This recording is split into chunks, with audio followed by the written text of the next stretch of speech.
Good morning, friends. Welcome, MOGFARTS episode 4. It is exactly 6:38 a.m. on Wednesday, February 9th, 2022. The truckers in Canada are holding strong. The Freedom Convoy, it's spreading around the world. Very good news. And it harkens me back to 10 years ago when the Occupy movement was going down. Similar situation.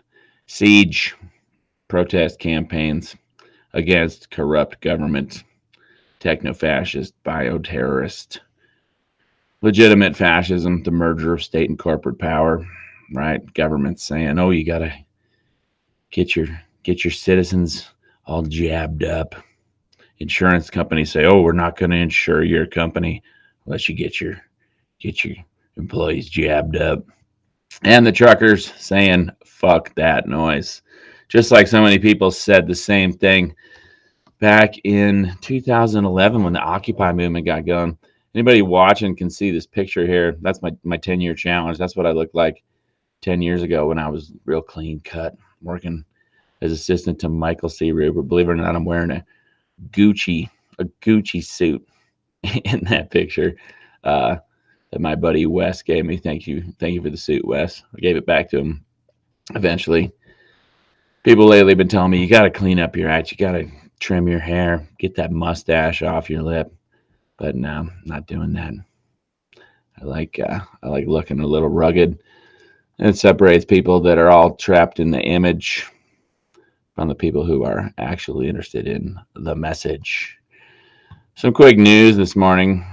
Sadly, so many small businesses have suffered over the last 2 years due to the governments and the big financial interests and the non-governmental organizations' response to the COVID pandemic that was put together by folks like Bill Gates, Klaus Schwab, Michael Bloomberg, and so forth. Sadly, England's oldest pub, possibly 1,229 years old, shuts its doors due to coronavirus hardships. This is coming at us from the Washington Post. And one thing I like about this article, I don't really get down with the Washington Post, but in paragraph 3, they openly admit that the government's public health restrictions are what squeezed the business until he couldn't meet its financial obligations. Talking about the owner of the pub. Remember the early days of the pandemic when they would just blame everything on coronavirus, just like they blame everything on climate change, just like they blame everything on domestic extremists or racist white supremacists or whatever. They love to find something and blame it. And now the corporate media is actually, acknowledging that the government did all that. Big interest did all that. The Great Reset agenda did all that. Fortunately, our friends up in Canada, the truckers, are fighting back. February 6th, Business Insider tells us Ottawa declares state of emergency over the trucker protests that have blockaded the city for 10 days. Have you seen, the contrast between the corporate media coverage and the NPR coverage, Nazi propaganda radio, NPR, Nazi propaganda radio, is what it has devolved into. You see the stark contrast between what you see in actual live streams, actual people at the event, on the ground, dance parties, people cooking food for one another in the street, people of all colors and creeds coming together for freedom, which is why the title of this podcast today, Freedom from Fear. All these people coming together, yet the corporate media, they downplay it. They downplay the numbers. They say that it's a bunch of white supremacists. Just, I'm pretty sure this has nothing to do with race whatsoever, this protest. And they go out of their way to do everything they can to diminish it, to demonize it. Ironically, of course, at the same time, we've got this, well, we've been dealing with this supply chain issue, shortages at stores. And I'm sure, even though they downplay it, they say, "Oh, there's a couple hundred people there, a few dozen trucks," even though it's spreading all over the world. Probably hundreds of thousands of people all over the world, and tens of thousands of vehicles. Well, tens of thousands of vehicles in Canada alone. It's hard to get the exact numbers, but I've seen people I trust saying 50,000 trucks taking part in protests up in Canada. Um, but the point is, they try to minimize the positive. They try to minimize the numbers, demonize the protest, and when these supply chain shortages get worse, which they're going to do because these have been in the works for a long time, they're going to try to blame the truckers, even though corporate media says there's just not that many people taking part in that. Stand strong, Canada. Thank you for what you're doing. Everybody else out there, keep it up. Keep speaking up. You don't have to go to a protest to make your voice heard. Maybe that's not for everybody. There's plenty of ways you can do it. All day, every day, do the opposite of what they say. We have the power. We have the power to make every single moment of our lives an act of freedom and resistance to tyranny. So let's do that. Let's do that. One way we can exercise our freedom is by voting with our dollars. One company you definitely shouldn't support, GoFundMe. I'm sure everybody has seen this by now, but it's worth extrapolating on. Freight Waves. This is coming from Freight Waves, the nerve center of the global supply chain. GoFundMe suspends Freedom Convoy fundraiser. Donations for trucker anti-vaccine mandate protest in Canada paused to ensure the funds are going to the intended recipients. Well, we know now that those funds have been returned to the people who donated. Initially, GoFundMe was sitting on, I think, $8 or $9 million that was donated, and they were going to hold on to it. You could write them and request your money back. But there was enough of an uproar that everybody demanded their money back and got it to the truckers. In other ways, here you see a nice little image of one of the Freedom Convoy events, which are blossoming and spreading all over the world right now. It's important to note as this protest grows, as this movement builds, we are going to see backlash. We're going to see dirty, underhanded tactics, agent provocateurs, false flag events, and stuff like that, as the government attempts to demonize and shut down these protests. We all remember the Occupy movement and the Standing Rock protests. Well, actually, protest is the wrong word. Peaceful prayer encampment. And this whole Freedom Convoy thing reminds me of a time when the government blockaded a road.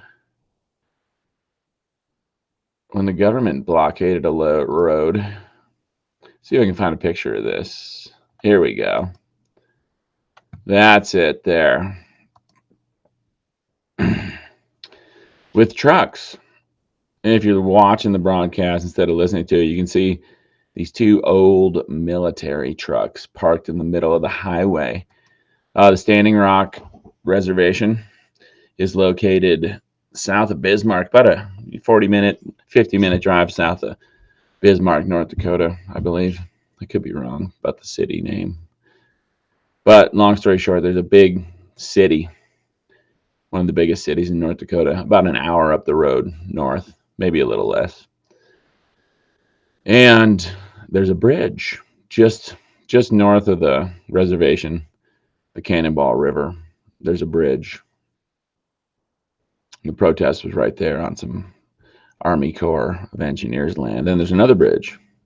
And then the highway continues up to the big city.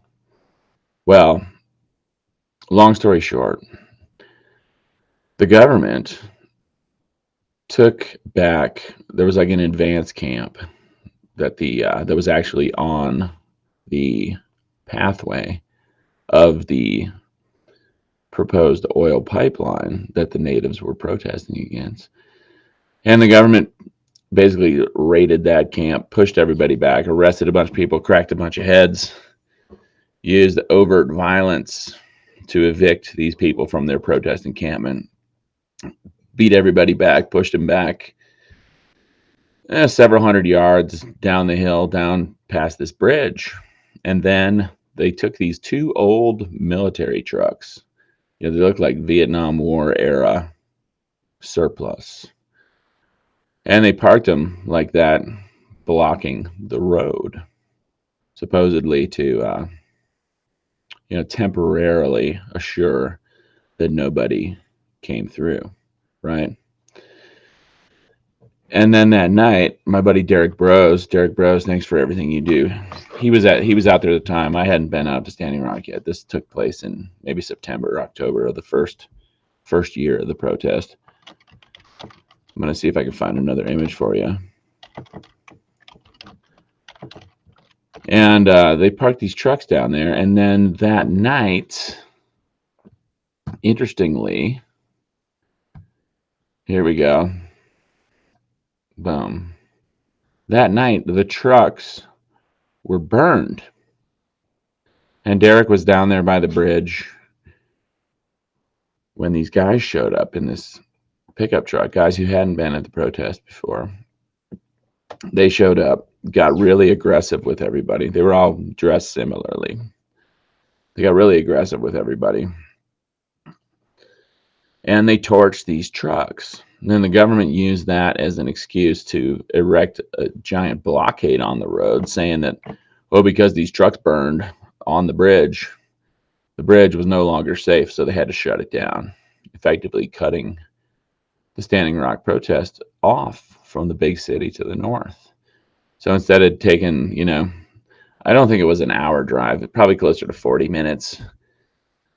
But then you had to drive around this back road in the wintertime, and it took you, I think, probably an hour and a half, 2 hours to get to the big city going on the back road, because these agent provocateurs torched these trucks on the road, and then the government used the bogus reason to erect a giant blockade on the bridge and shut down the road.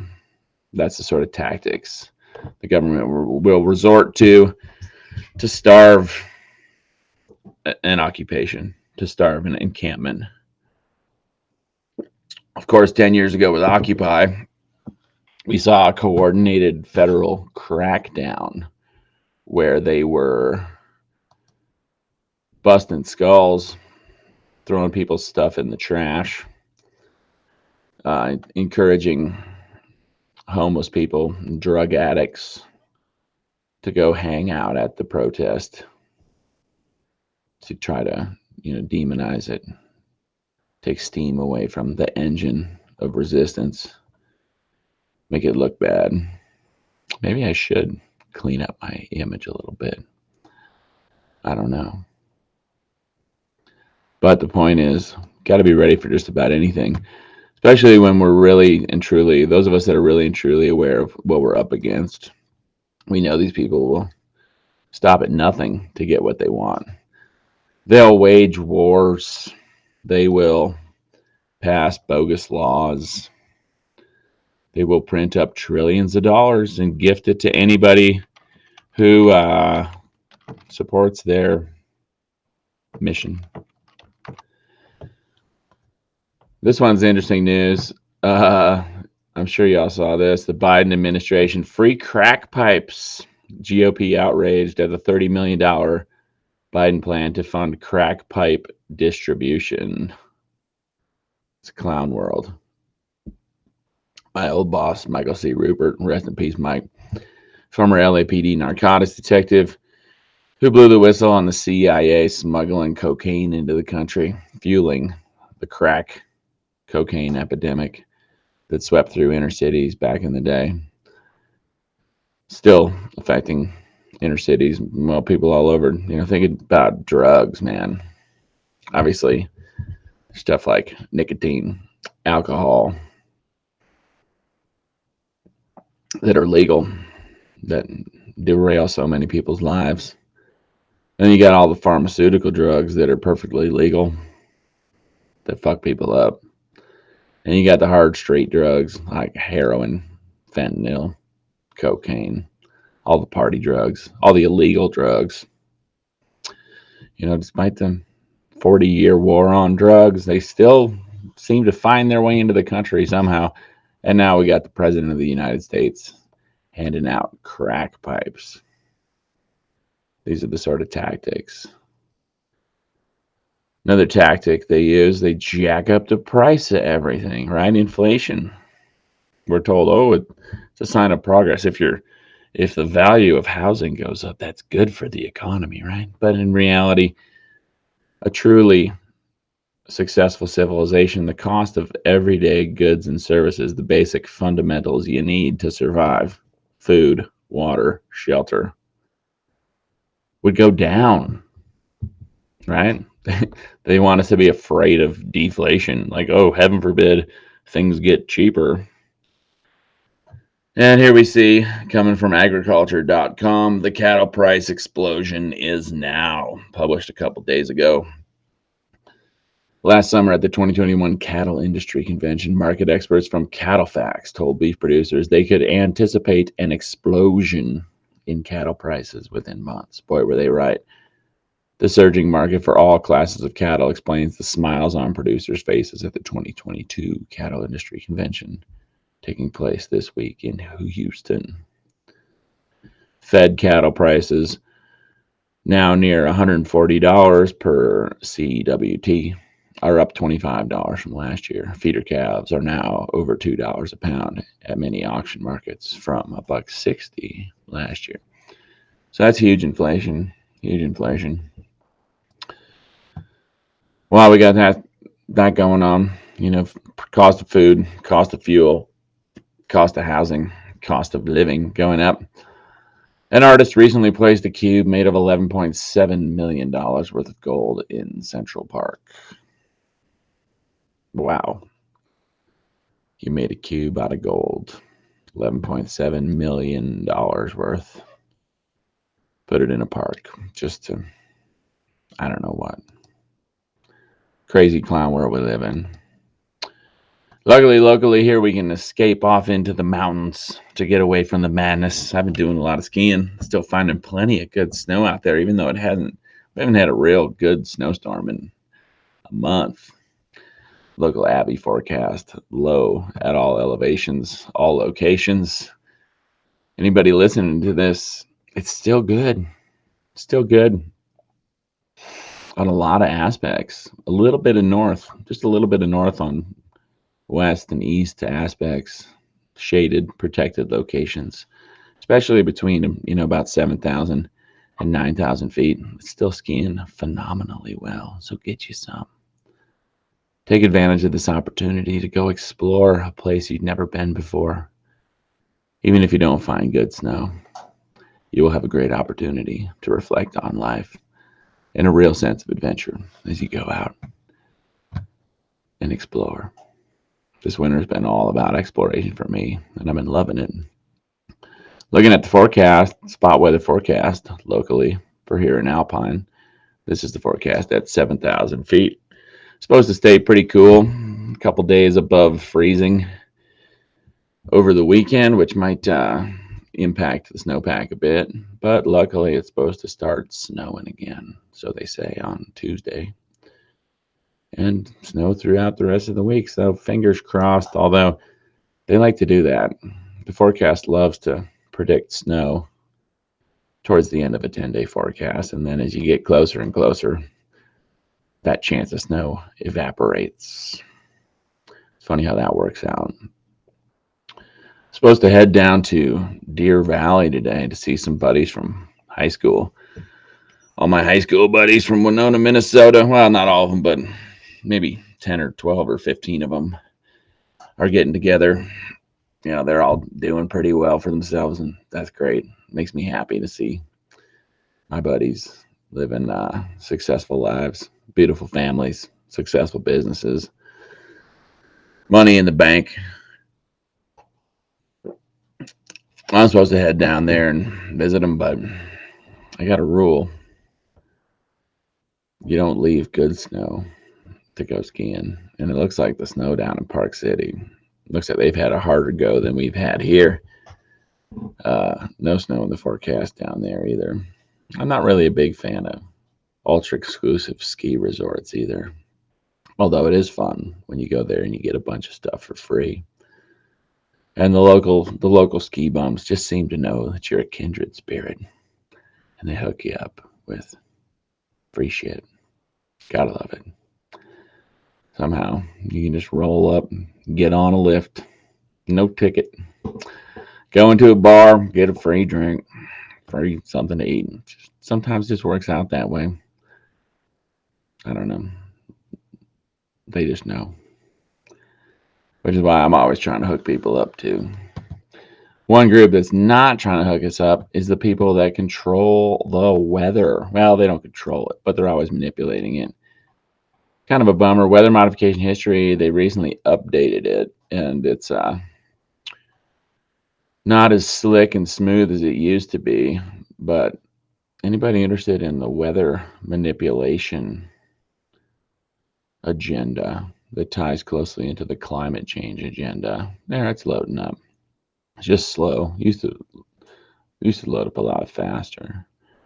Head on over to weathermodificationhistory.com. Do a little reading. It's so fascinating. Like here's an article from the Daily Herald in Adelaide, Australia, from 1914 about weather made to order electrical control. I'll read you a little excerpt from this. This is over 100 years old. It's 107, 108 years old. The weather of the United Kingdom, it's from a newspaper. The weather of the United Kingdom could be controlled by a switchboard, that is, if Sir Oliver Lodge has his way. Sir Oliver Lodge devoted the greater part of the Kelvin lecture at the Institute of Electrical Engineers recently to the framing of a program by means of which electricians may tame the storm cloud and provide a deputy for sunlight when mists hang over the land. Goes on and on, using electricity to manipulate the weather 108 years ago. Fascinating stuff. You go through here, see, weather used as a weapon. Of course, recently, well, a while ago now, there was the big hoopla about China and the Olympics, the previous Olympics. Oh yeah, the Olympics are going on. That's big news, right? Big news. China using weather modification to improve, quote unquote, improve the weather over the Olympics. Here we go. Microsoft Network. China successfully modified the weather to create clear skies. That's a new one. And then here's a big one. Even CNN reports on this occasionally. In 2020, China to expand weather modification program to cover area larger than India. Okay. People have been playing God with the weather all over this world for over a century. Just like they play God with the food supply, with artificial pesticides, genetically modified foods. Just like they play God with human lives, with these new mRNA experimental injections. Just like they play God with the money supply, creating something out of nothing. With these centrally controlled conspiracy fiat currencies that they conjure up with the click of a keyboard, devaluing your dollar while gifting new money to their old money buddies. So, yeah, it's a multi-pronged assault on humanity, on freedom. I've been speaking up on the geoengineering thing, the chemtrails thing for a long time. Here you can see pictures of the global march against chemtrails and geoengineering from 2014. That's my truck parked at the top of Teton Pass, raising awareness, still raising awareness. There's no snow. Well, chemtrails, aka geoengineering, weather modification, even stuff like HARP, electrical manipulation of the atmosphere. But I choose to use the term. Back then, I was using the term chemtrails, and I still do to a large extent, because the geoengineering term is loaded with the notion. That's how they report on weather modification in the mainstream. They say, "Oh, we might one day have to resort to geoengineering to save the planet from climate change." Never mind the fact that humans have been intentionally changing the weather and thus the climate, because climate is merely weather averages over time. Humans have been intentionally changing the weather for over 100 years with no oversight, no transparency, no honesty from the corporate media about it. And you wonder why, why is it warm? Why isn't there as much snow, as much precipitation of all sorts as we would like, especially as skiers? Well, you got to put yourself into perspective, put yourself in the shoes of the people that run this civilization.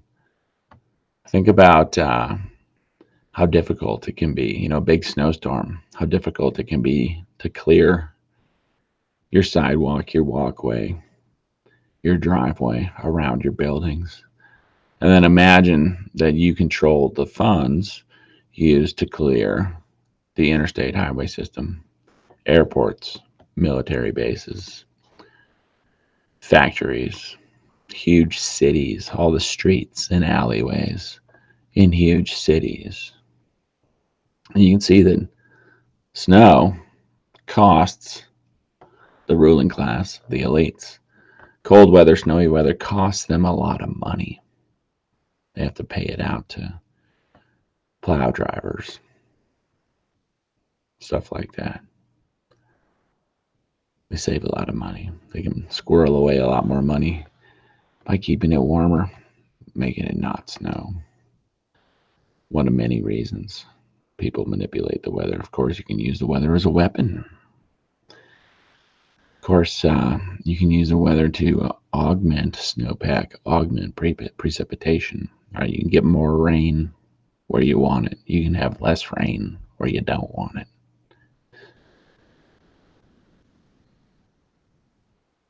And that's what they do. They play God with the weather, just like they play God with the food supply, the money supply, human genetics, and so much more. We're told we got to trust these good drug companies. Oh, you got to, they say, oh, you got to get your experimental jabs. Utterly insane. Meanwhile, Johnson & Johnson, one of the purveyors of those pokey pokes, recently, 8 days ago, they settled with the U.S. tribes. They're paying $590 million to settle for their opioid epidemic abuses, pushing opioid painkillers on the population, just like they're pushing these experimental injections now. Boycott Teton Media Works. They say think globally, act locally. I've been spearheading a young boycott movement against the local propaganda rag, the pseudoscientific, paper wasting, profit driven, power hungry propagandists at Teton Media Works and their local Jackson Hole Daily, Jackson Hole News and Guide propaganda rags. Put together a long article on that one. I read it in the last episode. It's still going on. It's still building steam. Doesn't cost me anything to call for a boycott, so I'm going to keep doing that. I encourage y'all to read this. If you're watching this, read that, and let's go. Let's go. I'm going to share a book with y'all today. This is the real meat of the podcast we're getting into now. Going to Amazon. Don't look at my purchases. I'm not actually buying dog sweaters. But I have been buying a lot of books. And one book that I'm currently reading, I'm 430 pages into it. COVID-19 and the Global Predators, We Are the Prey by Peter Roger Breggin, MD, and his wife Ginger Ross Breggin. The Breggins have written a lot of books. I can't believe I didn't know anything about the Breggins until recently when this book was recommended to me by one of the few people that comments on my YouTube videos. Thank you, Dashbots. My YouTube channel heavily censored, heavily shadow banned. And I used to be able to get a good audience on YouTube. My most viral video there, I wonder when it was. See if it pops up here. Oh yeah, 240,000 views on there. Whoa, that's right. I had to talk with Barrett Brown. Yeah, talk with Barrett Brown. 782 views. 8 years ago, 240,000 views. I was able to get 240,000 views on my YouTube channel talking about how to survive depopulation. I encourage you all to check that one out. I don't know why YouTube's having such a hard time loading that video, but that one rings true today. We've been ringing the alarm for a long time, a lot of us. Not to toot my own horn, but the point is, censorship's real. Peter Roger Breggin had a YouTube channel that was taken down. The guy's 84 years old. He's an MD. He's been fighting. You know, it's crazy everything this guy has done. This guy has changed the world by using his clout and his voice for good. Peter Breggin, back in the 70s, fighting against lobotomy, the procedure where they would scramble people's brains surgically. Peter Breggin, MD, fought against electroshock therapy, zapping people with electricity to supposedly fix their brains. And he has fought against all sorts of toxic medications in the realm of psychiatry. This guy's been at it for 50 years. 50 years. Fighting the good fight. Fighting for humanity. Check that one out if you would be so inclined. This video, How to Survive Depopulation. It's over there on YouTube, my most viral one. Seeing guys like Peter Breggin gives me hope, right? Gives me the resolve to keep speaking up, keep trying to wake people up. And I encourage you to read his latest book. He's a bit more of a Trump supporter than I am, to say the least. But it's obvious this guy is legit and sincere, and he approaches the COVID situation from a global perspective, looking at how the globalist, well, he calls them the global predators. I would call them the techno-fascist, bioterrorist global elites in partnership with corrupt forces within our own government and the Chinese Communist Party. He really stresses this connection to the Chinese. It's a good read. And Mr. Breggin has written books on a number of topics, and one topic that he has written on is, what's the book called? Hold on one second, because I'm going to tie this all together here real quick. Thank you for your patience. I hope you're out for a walk or something.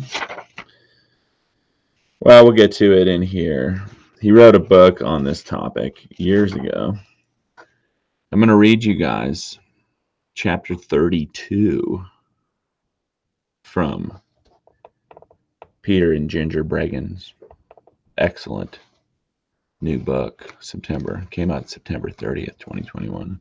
Chapter 32, Suffering and Recovering from Loss of Freedom. Freedom from fear. That's the title of our podcast today. Let me get this mic. Sorry, I'm going to make a little noise here. I want to get the mic just right so I can actually read this book on camera without bumping the mic. Suffering and Recovering from Loss of Freedom. Powerful words from Peter and Ginger Breggin. All creatures seem to hunger for freedom. From moles tunneling underground to human beings learning how to fly, creatures thrive on expressing their nature as fully as possible.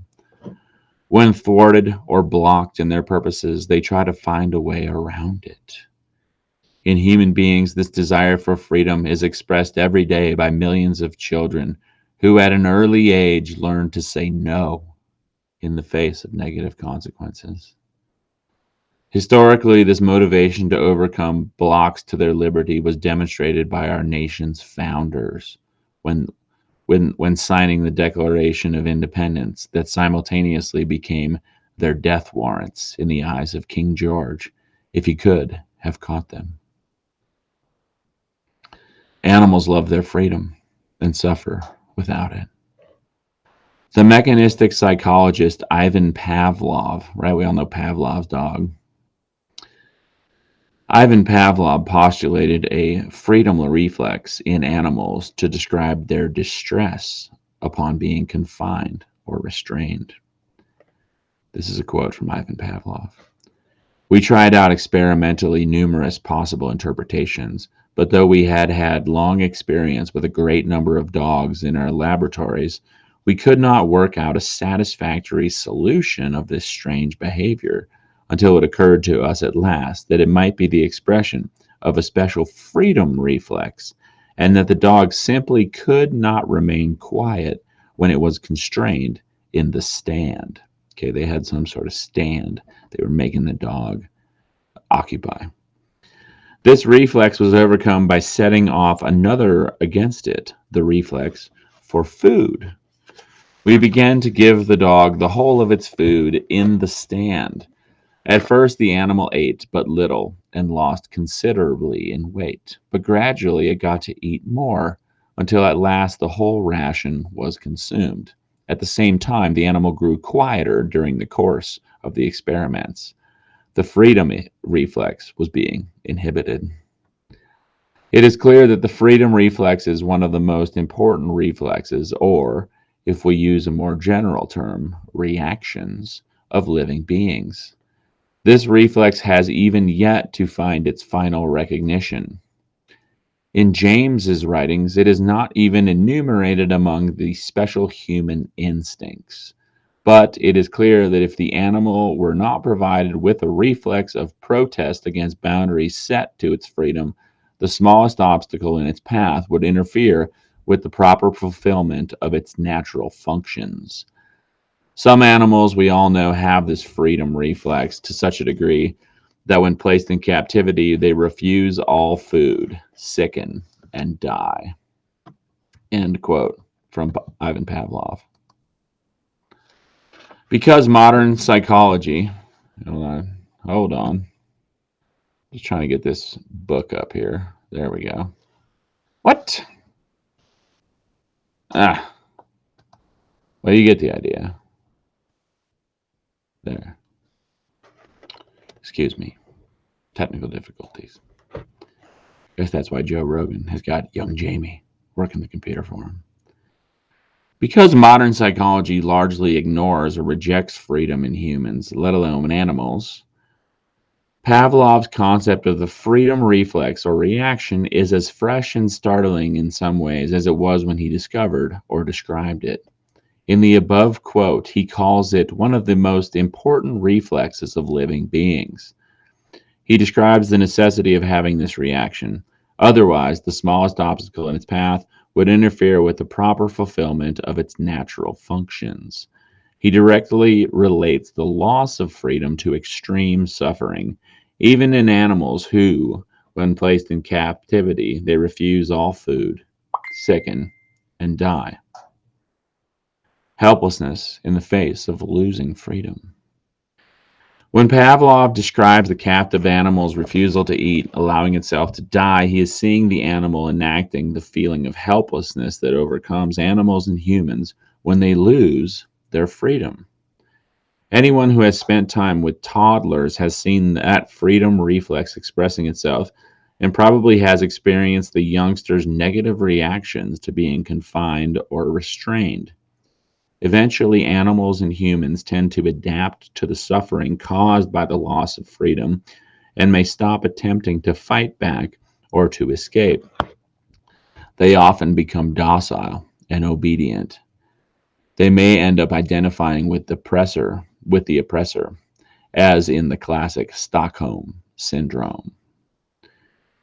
It is the threat facing us all at this moment, the threat that we will be overcome by helplessness in the form of docility and obedience, and eventually identify with and support our oppressors.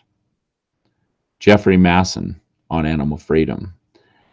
I asked the one person in the world whose books have most encouraged my feelings of empathy for animals if he would comment on animals and their need for freedom for my legal report in the Ohio case, and then for inclusion in this book.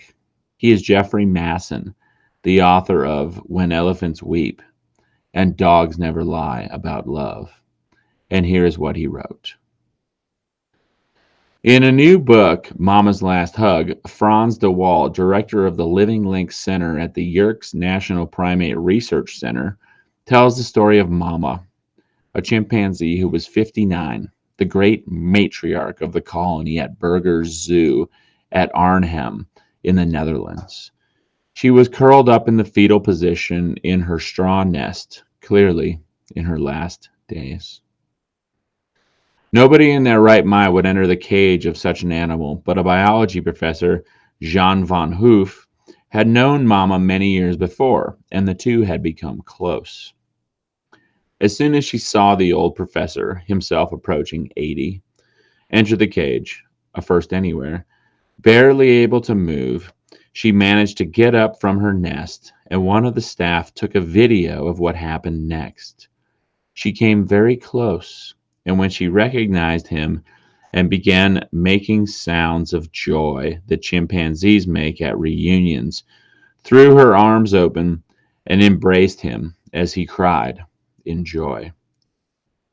It's a lovely story, no doubt, but what made me sad was not that Mama was saying goodbye to her human friend, but that she had spent more than 50 years in captivity. Chimpanzees do not belong in a cage anywhere for any reason, period. It is a crime against nature. But then is that not true of all zoos? I would have to say yes. No wild animal should ever live in a cage or be fenced in or on an island surrounded by a moat. It is not natural, that is, it goes contrary to its nature. It has taken some time for humans to recognize the depth of suffering that animals show when they are confined in a cage or even in a corral. Remember, this is not something they ever experience in the wild. Yes, a prey animal is killed, but swiftly. No other animal, other than man, puts a member of a different species into a cage or confinement for life. The depression that overcomes every single confined animal is well known now to animal scientists. The animals become listless. They lose their appetite. Some will even starve themselves to death. They lose their interest in other animals, even their own partners. In short, they give up on life. Some will eventually recover, but their lives have been marked forever and not for the better. Well, you might well ask, is that not true of horses then? After all, you cannot allow a horse to simply wander. No, you cannot. And that, to me, is a weighty argument against the domestication of horses. How about parrots then? Absolutely not. Parrots are not even domesticated. They are not meant to live in cages. Orcas and dolphins? Perish the thought. But then what about cats and dogs? Ah, that is a difficult topic. You cannot simply leave a dog to go in and out of the house, but the difference is that the dog wants to be there. The dog chooses to live with you, as does a cat, possibly the only animal we can allow its freedom. Cats come and go as they please, and that is how it should be. Freedom is essential to all animals. They all need it. They all want it, every bit as much as we do. What is the worst thing that can happen to a human? To be locked in prison or a psychiatric ward, or even to be forbidden to leave a country. Think of North Korea. To be trapped is to be deprived of perhaps our single most cherished possession, freedom. We are animals after all, and just like all other animals, we want to live free. Humans love freedom too. That's the end of the quote. Humans love freedom too. Much like animals, humans can become dismal and despairing when faced with their loss of freedom. Unless their spirit has been crushed, humans want nothing more than to escape even the most accommodating prison or their involuntary confinement at home. In humans, like many animals, loss of freedom can lead to overwhelming feelings of helplessness and, as I describe in my book, guilt, shame, and anxiety. It can result in every expression of our basic negative emotional reactions, including anger, emotional numbness, guilt, shame, and anxiety. As an aside, that's the book I was looking for, Guilt, Shame, and Anxiety. I'm going to get that one next and read it, because I think these things affect a lot of us in ways that we subconsciously can't fully comprehend. An entire nation is being deprived of its pride and dignity without the perpetrator seeming to give it a second thought. We are criticized or even censored if we express outrage over the suffering the lockdowns are causing so many of us. This is a large part of the dehumanization process, robbing people of their freedom and then refusing to recognize that loss of freedom is itself a demeaning process and experience, in addition to its more obviously destructive aspects. The aim of coercion is to gain power over another, to put one's own will in place of another's. In short, coercion is used to make people do what they do not wish or choose to do. To refrain from coercing others and to resist being victimized we must be able to identify coercion and find better alternatives. This is true in both our personal and our political lives. The founders of this nation, including those who conceived of it and fought for it, often saw themselves as expressing and defending their desire for liberty and their earnest goal to see freedom spread throughout the world. Suppression of choice making and freedom. The suppression of our freedom can lead to the self-imposed suppression of our desire and capacity for making choices. We become seemingly unable to make decisions and take actions on our own. When freedom seems utterly lost, it can become too painful and perhaps unimaginable to make choices. The fear of punishment for seeking freedom can also make us suppress our wishes in order to stay out of trouble. The profound resentment we feel can confuse and disable us. Children, for example, often stop wishing for things they believe they cannot have or that will lead to punishment, including more freedom. The self-suppression of our need and desire for freedom leads to apathy, indifference, and docility. That is the result of our giving up making choices on our own behalf. As a part of this collapse into helplessness, we stop blaming others and instead blame ourselves in self-punitive, demoralizing ways. All oppressive situations, from domestic violence and cult experiences to brainwashing and political oppression, such as the world is undergoing during COVID-19, can result in this outcome as the person being controlled gives up trying and becomes helpless and unable to make choices. Guilt, shame, and anxiety are emotions which, when stirred up in the extreme, can cause people to withdraw and to experience themselves as having no free will or self-determination. It is often expressed as apathy and indifference. This is closely related to the emotional blunting I describe as one of the negative legacy emotions in my book, guilt, shame, and anxiety, understanding and overcoming your negative emotions. As an aside, I got to read that book.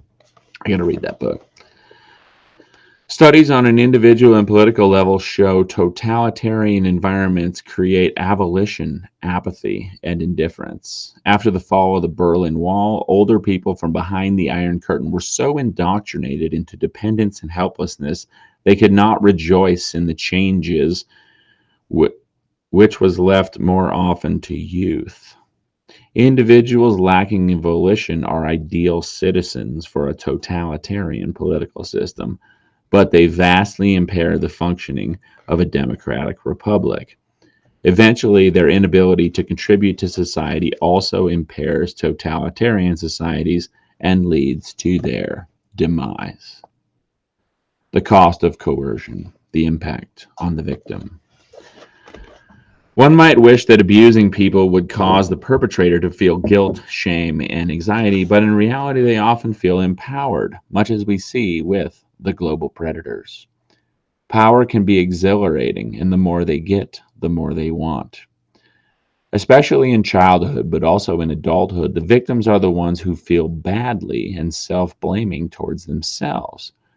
While it seems easily understandable that victims might experience anxiety and perhaps shame, it seems at first glance more puzzling that they also experience guilt.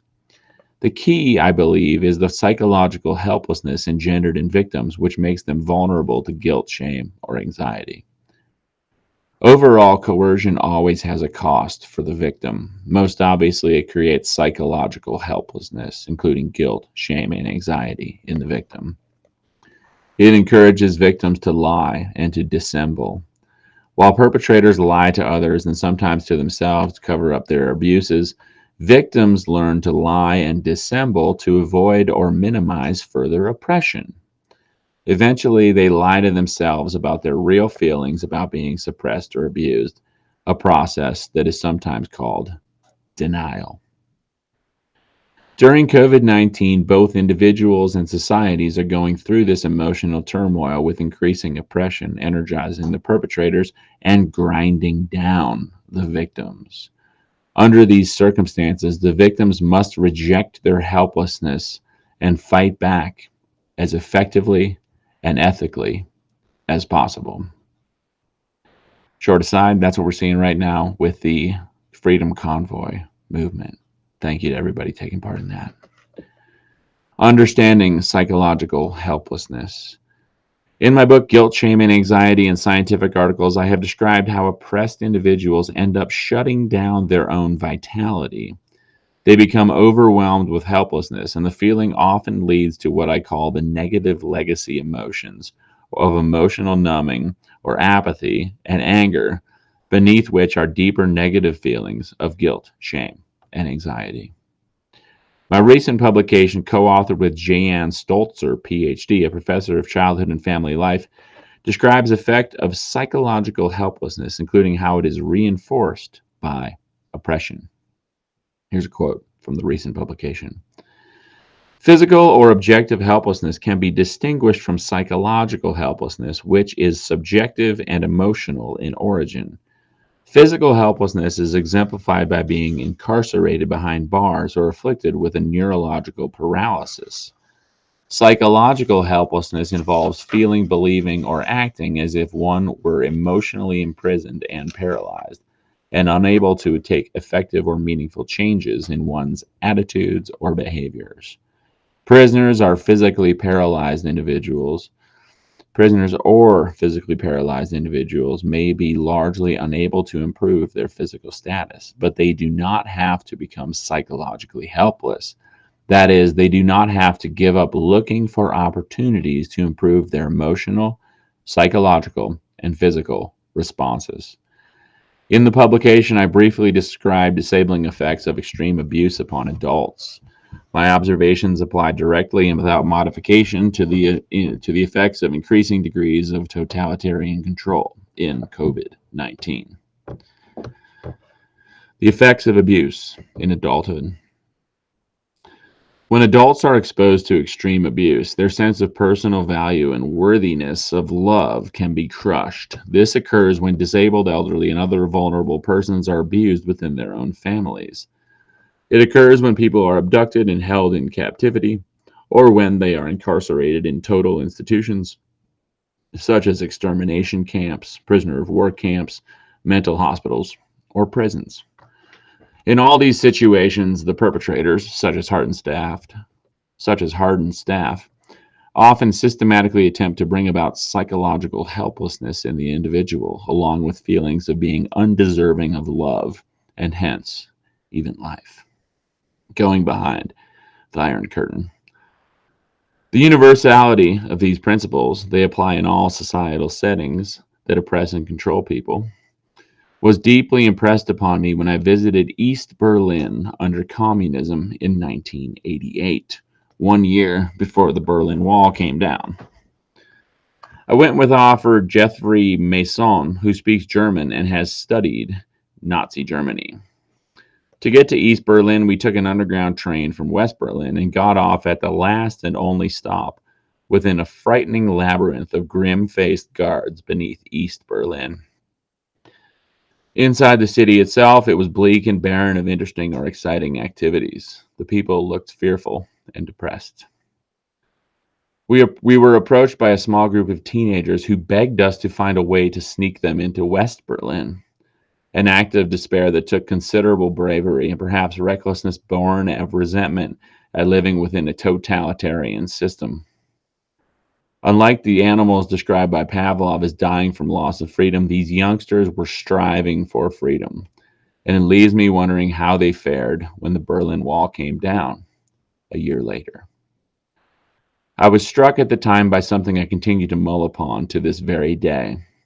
Stepping into East Berlin brought back my experience as a Harvard college student when, as a volunteer, I first experienced the inside of a state mental hospital.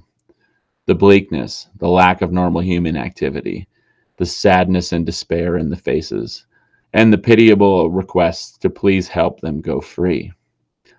This is the fate of people who have gradually and inexorably been crushed by totalitarianism. They become like inmates of a giant 1950s state mental hospital. These observations closely parallel those of sociologist Irving Goffman, who describes mental hospitals as total institutions, the institutional equivalent of totalitarianism. He explained how it robs people of their very identity as they adopt the necessary submissive and demoralized attributes to survive in a wholly coercive situation. Reducing people to objects. Humans cannot be objective towards other humans without harming them. Predators in the wild seem to be objective. They do not seem to hate their prey. This is not so of humans. Whenever we try to be objective about other people, we suppress our love, our empathy for them, and we end up degrading them. Instead of being objective, we become hateful and exploitive. If they show any resistance to our objectifying them, we may destroy them. I have seen this in my profession of psychiatry, where diagnosing people as schizophrenic or clinically depressed or bipolar blocks any caring feelings that doctors may have for them, enabling the hateful and violent practices such as drugging patients with neurotoxins and inflicting electroshock and lobotomies on them. Short aside, bear in mind, Dr. Breggin helped lead the charge against surgical lobotomy, against electroshock therapy, and against neurotoxic so-called mental health happy pills. So yeah, thank you, Dr. Breggin. The guy's 84 years old. He worked at NIH before Fauci got there. I thought that was kind of fascinating. Back to the book.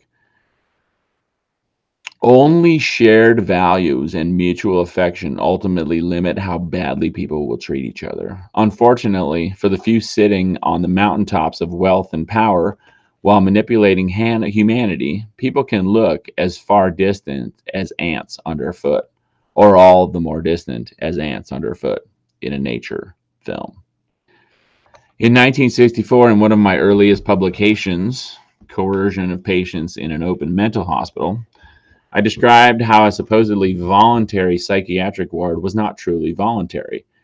When patients resisted drug treatment or wanted to go home, the staff would often threaten and intimidate them, for example, by mentioning possible transfer to a state hospital, by threatening electroshock treatment, or by suggesting they might need to be committed against their will. Similar threats permeate our free society under COVID-19 policies and practices, with warnings about dire personal or legal consequences from failing to wear masks, resisting vaccines, having too many friends over, needing quarantine, or criticizing the authorities and their largely non-extant science. David L. Altheed concluded his paper on terrorism and the politics of fear with the following observations that apply as much to the politics of fear used to implement the COVID-19 shutdown. They seek to reduce individuals to objects rather than involving them as subjects. The element of direct physical coercion is either open or poorly concealed, and there is no further goal than that of either neutralizing the threat or making it manageable. Wow. In a paper I delivered in Germany at the only conference ever on medicine in the Third Reich, I addressed the role of psychiatry and psychiatrists in paving the way for the Holocaust and the highly organized bureaucratic murder of the psychiatric inmates and disablement of their care. Very consistent with the final remarks of Altheed's paper, I concluded in my published version of the paper that in order to dominate and destroy people, the German psychiatrist had to think of them and treat them as if they were objects. One fundamental flaw is the reduction of the human being to an object devoid of inherent worth or inviolability. In Muller-Hill's words, it seems to be that to reduce other people to the status of depersonalized objects is of no help whatsoever to them. Trying to view people objectively can be demeaning in and of itself. It also tends to lead toward further degradation of the individual into subhuman status. In the Nazi ideology, the Jews became pests and vermin. In psychiatric ideology, patients became diseases or biochemical and genetic aberrations. Devoid of inherent value, they become suitable for various inhumane solutions, including involuntary treatment and, ultimately, sterilization and extermination. Similar objectifications accompanied by fear or terror take place in public health in the service of political totalitarianism. Individuals become disease carriers,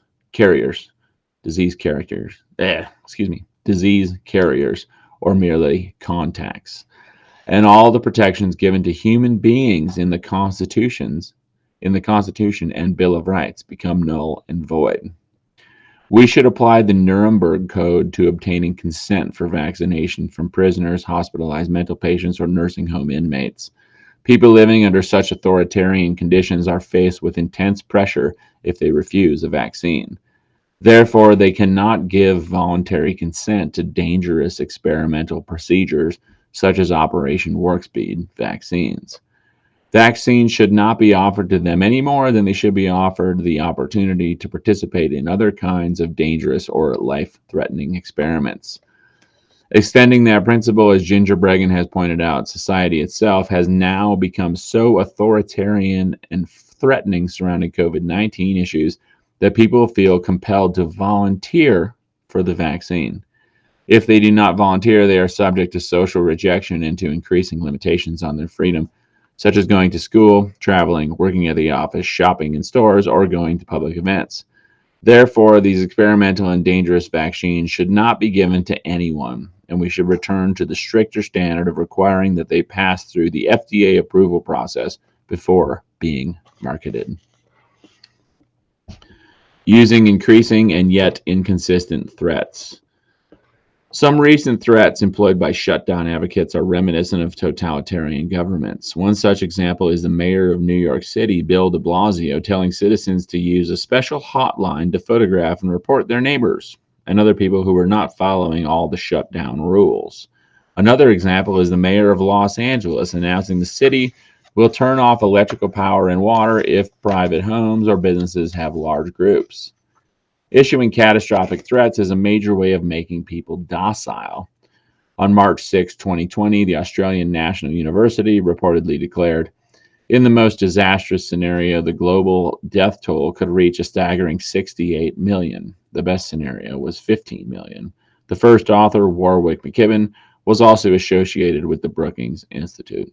On March 10, 2020, Tom Frieden, the former head of CDC, wrote we could have 1 million deaths in the U.S.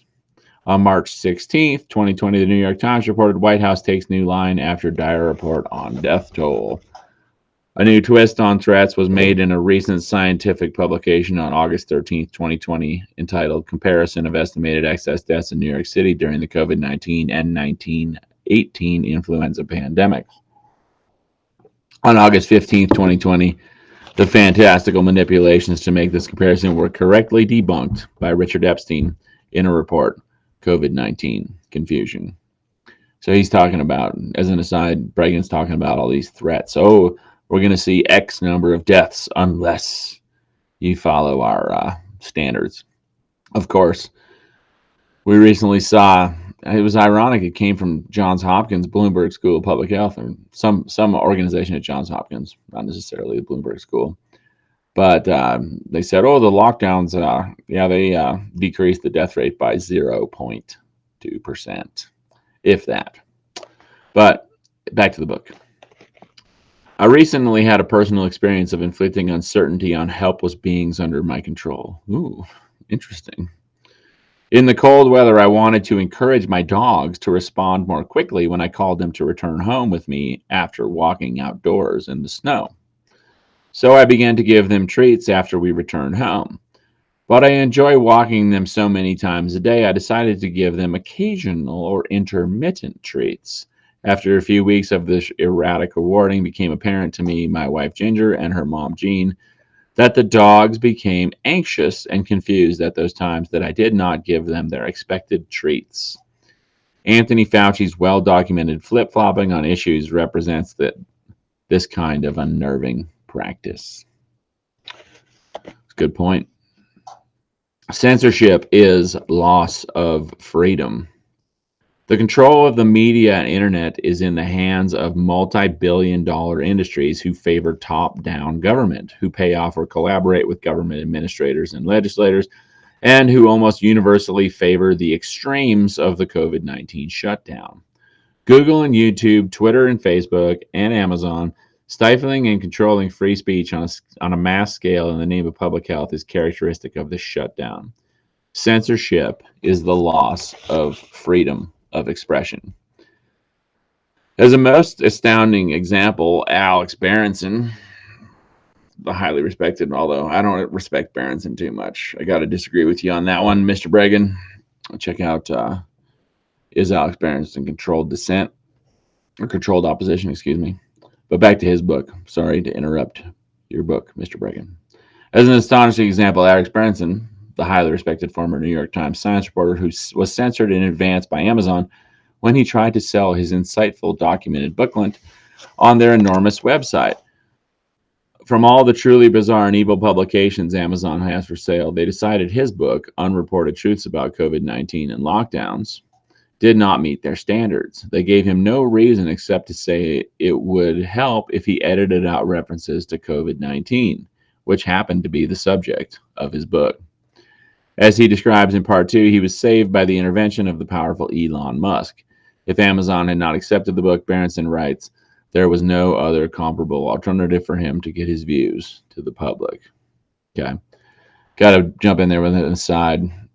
I read Berenson's book. I haven't read his booklets, but I read his best-selling book, Pandemia, and it led me to believe that Berenson is controlled opposition, giving us a limited hangout contrarian perspective on COVID. That's my opinion. Back to Breggin's book. The justification for censorship is typically that the publication or commentary is too extreme or comes from an extremist. This is true whether a gigantic monopolistic corporation or the government is making the negative judgment. On this subject, Timothy Snyder has been eloquent and precise. Extremism certainly sounds bad, and governments often try to make it sound worse by using the word terrorism in the same sentence. But the word has little meaning. There is no doctrine called extremism. When tyrants speak of extremists, they just mean people who are not in the mainstream, as the tyrants themselves are defining that mainstream at that particular moment. Dissidents of the 20th century, whether they were resisting fascism or communism, were called extremists. Modern authoritarian regimes, such as Russia, use laws on extremism to punish those who criticize their policies. In this way, the notion of extremism comes to mean virtually everything except what is, in fact, extreme: tyranny.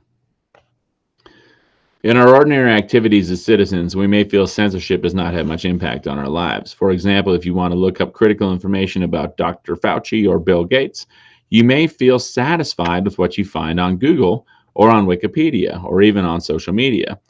Once you begin to dig deeper and to talk to people with critical opinions, you will realize how thoroughgoing the censorship can be in the interest of progressing globalism.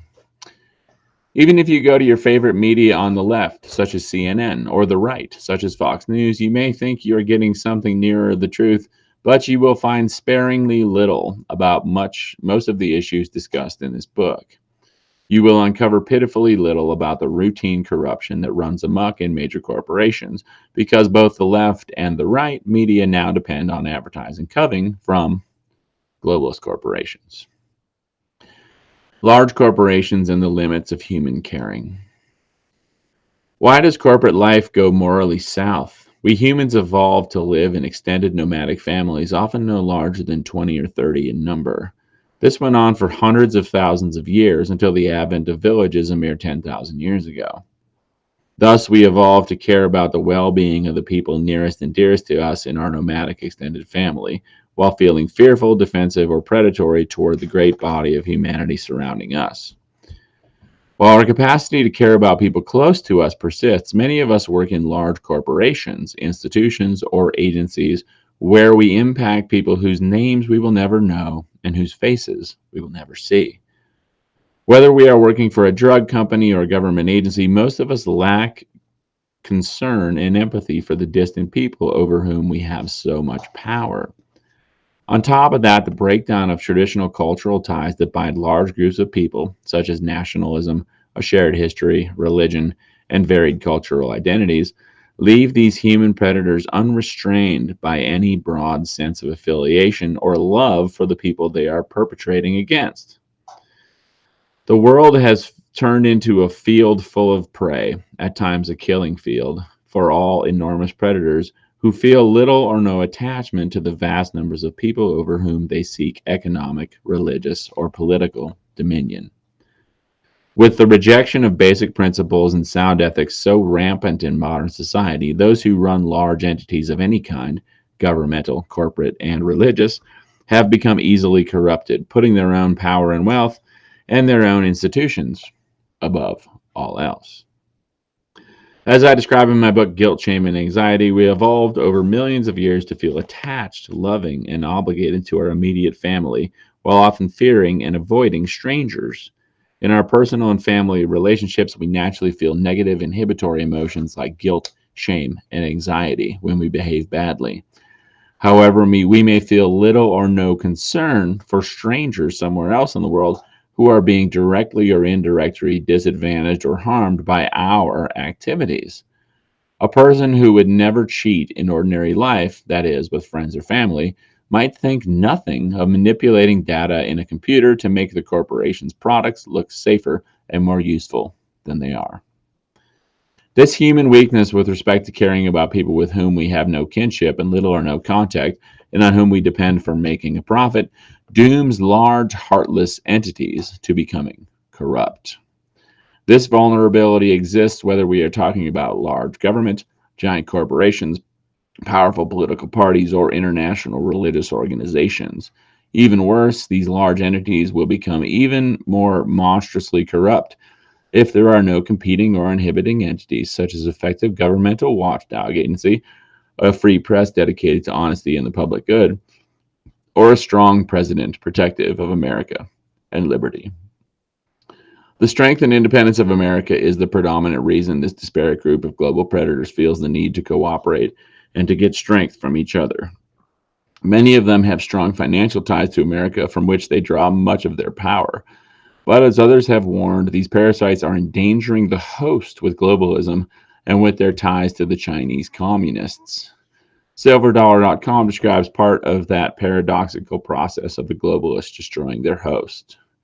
But why would the globalists do this? For those that assume the U.S. economy represents the goose that lays the golden eggs, what I describe above is inconceivable. In order to understand what is happening and why, we must cast off the lie that America is a global goose, a golden goose that perpetually supports the globalist agenda.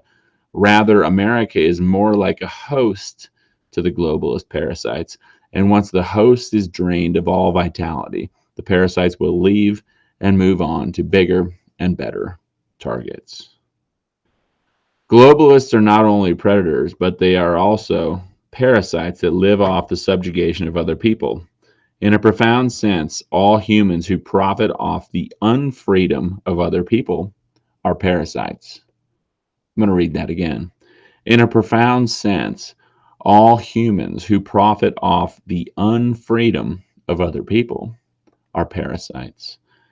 And when they go too far, they kill their host, the captive people they are exploiting. There can be no doubt that the predatory globalist billionaires and huge international corporations see American conservatism as a vast impediment to their success, and that their aim is the death of America as a patriotic bastion of freedom. If the globalist left continues to succeed in destroying America from within, as a freedom-loving nation, they will clear an open road for the Chinese communists on their way to dominating Earth.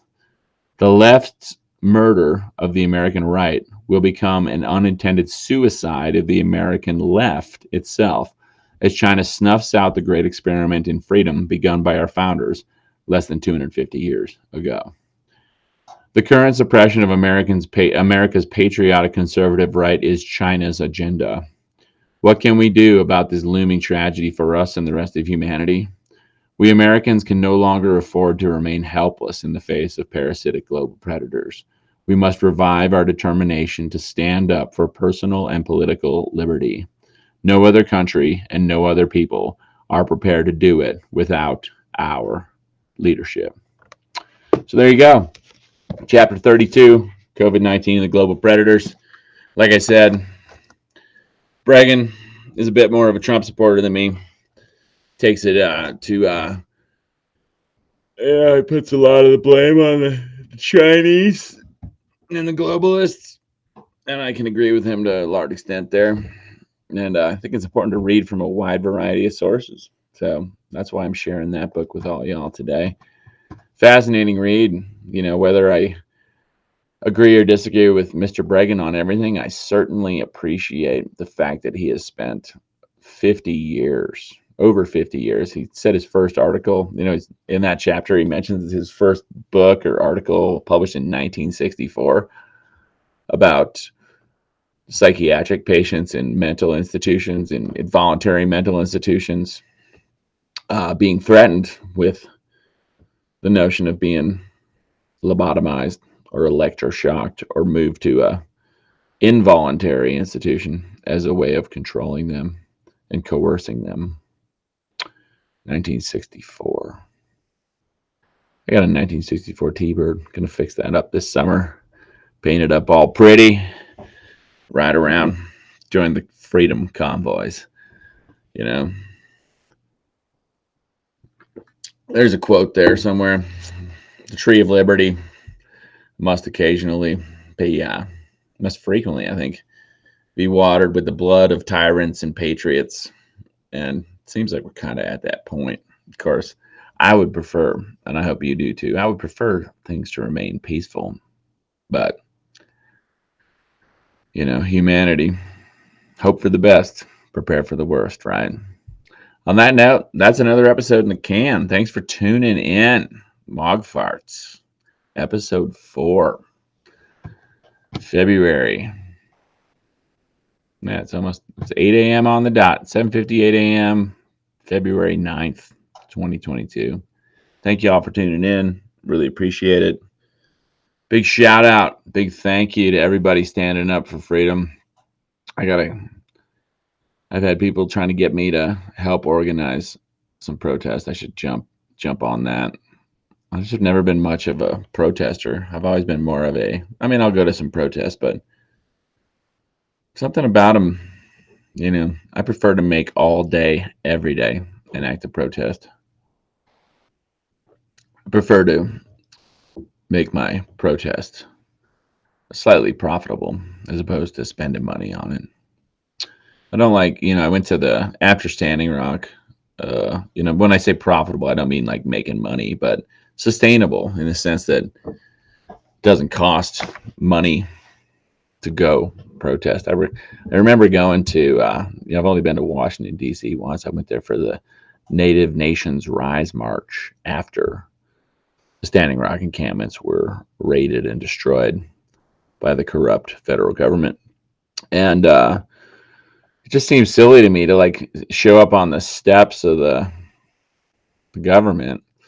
All these people show up in DC. They all, a bunch of, most of us spent money to stay in hotels, spent money at local restaurants. And we walked through the streets waving flags and holding signs. And nothing changed. Nobody listened. But there's a big difference between trucks, semi-trucks, tractors, all sorts of equipment literally blocking the roads, shutting down the cities, and incessantly honking. So I support this notion. I just, I'm not willing to drive to Deer Valley to go ski crappy snow. I'm certainly not going to drive to a capital city in the U.S. and block traffic. But I encourage other people, if that's what floats your boat, go ahead and do it. And just remember, friends, if the supply chain shuts down, if the cost of food, cost of living, food, housing, fuel continues to go up, if we keep experiencing inflation, hopefully not hyperinflation, but it's in the forecast. If we experience more inflation, shortages of important essentials like food, don't blame the truckers. Okay. Let's not suffer that Stockholm syndrome that Peter Breggin warns us about. The truckers don't want to be there. They don't want to be parked in the middle of the road, not making money, not at home with their families, not doing their jobs. The only reason they're doing it is because their need for freedom supersedes their need for sustenance. Think about that. Freedom from bogus, top-down, techno-fascist, bioterrorist, vax mandates is more important than food. Think about that. On that note, I'm off. I'm going to go work on a project, building something for a friend. I like building camper vans. Why? Because it's freedom in a nutshell. Yes, I would rather these vehicles be powered by some Tesla tech that doesn't involve oil, gas, but we're not there yet as a species. So giving people the option to go camping comfortably, bring everything with them, take the family out, get off the grid, get away from it all, live cheaply. A lot of the folks I'm building out vans for, they go completely, they cut out a large percentage of their monthly nut, housing, utilities, etc., by going hashtag van life. So I'm looking forward to doing that today, helping a buddy with a wife and 2 young kids get their adventure mobile tuned up. I'm going to work on that for a couple of hours. Then I'm going to take the dog for a ski. Took the dog for a ski day before yesterday, and we were up on a mountaintop. And the dog, you can lead a horse to water, but you can't make him drink. And you can tell a dog to stay off the cornice so they don't fall through or break the cornice. But there are limits.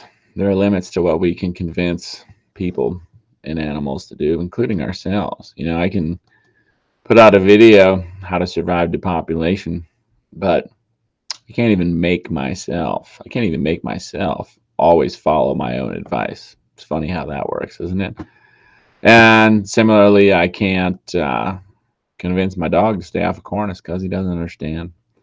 The other day, the dog, we're on a craggy ridge line ascending towards the peak, just barely skinnable. It was right contemplating switching over to boot packing, even though I knew I'd be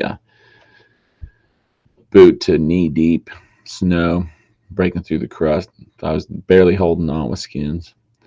And the dog went up, and sure enough, popped through the cornice, right where the cliff face meets the wall. Luckily, he caught himself. And similar situation happened with my buddy Andrew a couple of weeks ago. What's the point? Well, I could leave the dog at home out of fear that he might do something stupid, fall through a cornice, get stuck on a cliff face, break a cornice, and go tumbling down a steep slope. Or I can accept the fact that life has risks, and we can't mitigate all of them, especially in regards to the coronavirus. So, freedom over fear, liberty over safety. Let's do it. I love all y'all. Stay woke. Take care of yourselves and the ones you love. Remember, corporate media is specifically designed to distract us, divide us, deceive us, deter us from taking positive action, and depress the living shit out of us, spreading that guilt, shame, and anxiety. What's the best thing we can do? Well, to some extent, we should pay attention to it, but we got to overstand it. We got to overstand it. Never understand, always overstand. On that note, I'm out. Y'all have a lovely day. Thanks for listening. Take care. One love. And, of course, peace.